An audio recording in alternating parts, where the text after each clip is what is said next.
What's up guys, Mike here, the Detroit Borg, and recently I reviewed LG's ultra-fine 5K displays and I configured them in a 2-display setup. Although I like that screen real estate of multiple displays, it's not always the most comfortable setup to use. This is where LG's curved ultra-wide display becomes a really interesting solution. It provides far more horizontal screen real estate for productivity without adding multiple monitors.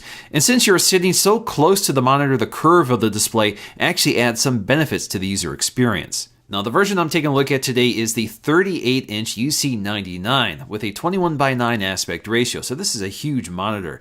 Now, this retails for around $14.99 and features a USB Type-C connector, which makes it a great display for the latest MacBook Pro. So when it comes to the unboxing, this is a very large monitor, so there are some handling instructions in the top of the box, which explains how to best set this up, and we're going to go through that here. So next up in the top of the box is the accessories, which we'll get to in just a moment. We also have our stand. So this is the foot or base of the stand, which is curved to the shape of the monitor. So next up, if we look down into the box, you'll see that very distinctive curved shape of the monitor, in addition to a piece of styrofoam, which they want us to use to protect the display when we install the stand. Digging into the accessories, the first thing we'll see here is lots of paperwork and an installation CD, which you probably will not need. We also get a full set of matching white cables, including our power cable, HDMI, DisplayPort, and USB Type-C cable. Also included is a very large external power supply, which keeps the heat away from the monitor and allows it to be very thin. Also thrown in here is a USB Type-A to USB Type-C adapter, which is nice to have. So when it comes to assembling the base, it's pretty basic. All I have to do is join them together, and toward the bottom you'll see these little toggle screws that allow you to screw these in without any tools. So when it comes to installing the stand, they do want us to lay the monitor face down, and they want us to use the styrofoam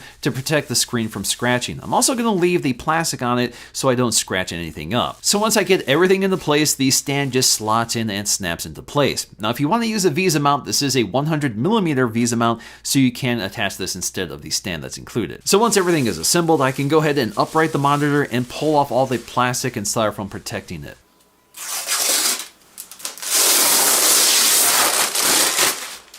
Now this is a really good looking display, especially in my setup. I have this very large desk and I really like how this kind of fills it out. It's also got a very thin bezel along the sides, and I really like this matte screen, which means it's less reflective, which is important in my setup because I film here. The back of the display is very minimal. It's just very smooth white plastic with a very glossy finish, so it looks very nice from whatever angle you're viewing it at. We also get this very wide base that's curved and kind of replicates the shape of the monitor, and that metal finish also reflects the light from the LED indicator that's on the bottom of the monitor. I also like how that metal finish is picked up along the edges of the monitor itself. Now to keep your setup extra clean, we do have some cable management which snaps onto the back of the stand, and it works pretty well. Now like many LG displays I reviewed, this does have an articulating stand which allows you to raise it up or lower it down. You can also tilt it -5 degrees or plus 15 degrees, and we can also tilt it left and right if you need to level it out for your desk. Now we do get two built-in 10-watt speakers with a nice rich bass. Although it's not the best sounding speakers I've heard,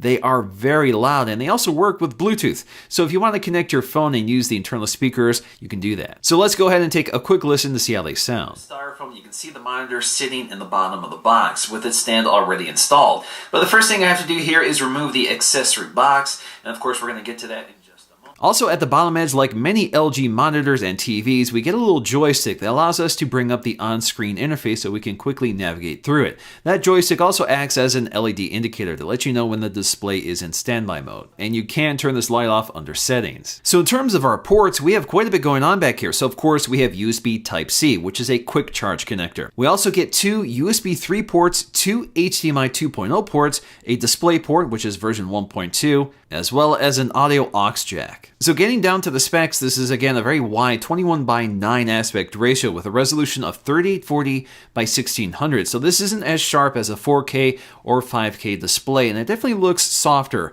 compared to those displays. In terms of brightness, this peaks out at around 300 nits, which isn't as bright as the 5K ultra-fine display, which goes up to around 500 nits. So in terms of color depth, this is a 10-bit panel, so it can replicate sRGB over 99%. So this is a great monitor for professionals who need color-accurate displays for video editing or graphics. Now, if you're a gamer, this does feature FreeSync, which supports 75Hz refresh rates. We also have 1 millisecond motion blur reduction, so it speeds up the perceived response time of the display. So it noticeably reduces blurring and ghosting and virtually replicates a 1 millisecond response time. Now, when it comes to using this monitor, it's pretty much like using any other monitor, of course scaled to this specific resolution.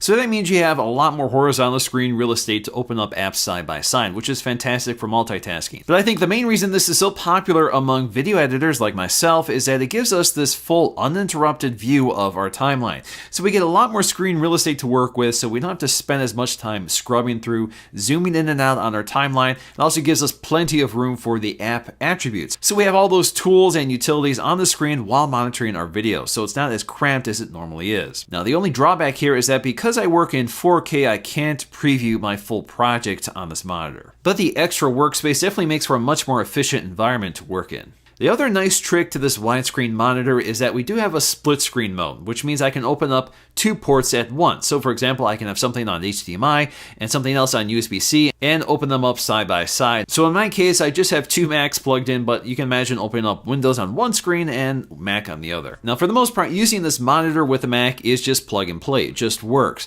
You can also change the resolution, which is scaled by default by Mac OS. So if you want to change the scale up, you can do that under settings. Now, there are a few issues to know about. So for example, if you want to control the volume of the monitor, you'll actually have to do that physically on the monitor. You can't do it from the Mac. That also applies to screen brightness. So in the end, because I've been using so many different monitors, it's kind of hard to decide which one I prefer. But after using the ultra-wide display, I definitely prefer using this over the sharper 5K display just because of that screen real estate. That's really hard to give up. So the future is definitely in ultra-wide, but it could stand to be a bit brighter and a bit sharper than it is now. All right, guys, hope you enjoyed this video. If you did, please give it a thumbs up to let me know, and I'll see you again in the next video.